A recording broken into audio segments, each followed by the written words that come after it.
नमस्कार, मी पंजाब डक हवामान अभ्यासक मुक्काम पोस्ट गोगळी धामणगाव तालुका शिरूर जिल्हा परभणी. आजपासूनचा परत एक शेतकऱ्यासाठी खास करून अंदाज देत आहे. कारण की राज्यामध्ये आता जवळपास 10-12 दिवस झाले अवकाळी पावसानं धुमाकूळ घातला आहे. सगळीकडे वाऱ्या विजाचे पाऊस यायला. मग आता इथून पुढं काय घडणार आहे म्हणून हा अंदाज लक्षात यायचा. आज आहे 27 एप्रिल. 27, 28 आणि 29 एप्रिल दरम्यान राज्यामध्ये फक्त काही भागामध्ये तुरळक ठिकाणी पाऊस पडणार आहे, सर्वदूर पडणार नाही. ही अवकाळी पाऊस असतो, सगळीकडे पडत नसतो, म्हणून हा अंदाज लक्षात यायचा.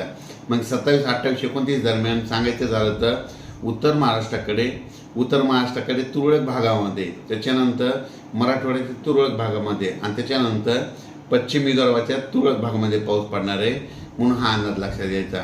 खूप काही मोठा नसणार, फक्त विजेच्या कडकडासह वारं सुटणार आहे, म्हणून हा अंदाज लक्षात घ्यायचा.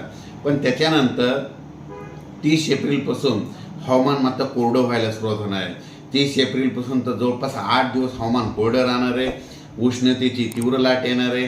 त्याच्यात सर्व शेतकऱ्याला सांगू इच्छितो, उन्हाची तीव्रता वाढत जाणार आहे. 1 मे 2024 म्हणजे 1 मेपासून लगेच उन्हाची तीव्रता वाढत जाणार आहे, म्हणून हा अंदाज लक्षात घ्यायचा. सांगायचं झालं तर ऊन वाढल्यामुळं त्याच्यामुळं वृद्धांची काळजी घ्या, मुलांची देखील काळजी घ्या.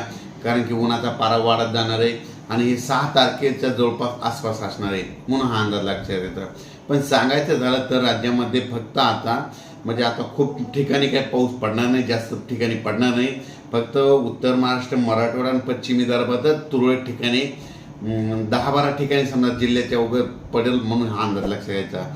पण अचानक वातावरणात बदल झाला तर परत एक मे शेतीला जाईल. धन्यवाद.